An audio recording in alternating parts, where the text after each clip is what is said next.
Isang pasahero ng Qantas Airways kinagat ang flight attendant habang nasa flight. At dahil dyan napilitang mag-divert ang eroplano na galing sa Melbourne, Australia papunta sana sa Amerika. At ang nasabing pasahero ay pinatawan ng travel ban sa lahat ng flight ng Qantas Airways.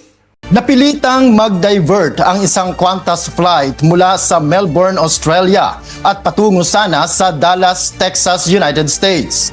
Ayon sa local reports sa Australia, sinasabing napilitang mag-divert ang nasabing flight matapos umanong kagatin ng isang pasahero ang flight attendant ng eroplano.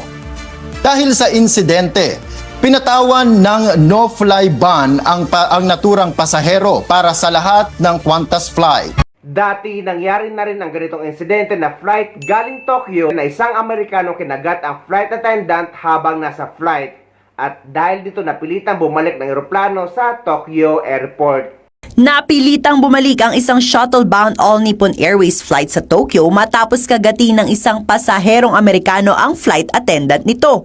Sinasabing isang oras matapos lumipad ng ANA Flight 118, nagdesisyon ng piloto na ibalik ang eroplano. Iniulat na nagtamo ng minor injuries ang flight attendant, samantalang ang 15 anyos na pasaherong hindi naman pinangalanan ay nirestrict ng flight crew hanggang sa lumapag ang eroplano sa Tokyo. Hinuli naman ng pulisya ang lalaki at ibinahagi na uminom ito ng sleeping pill bago ang flight at walang naaalala sa mga nangyari.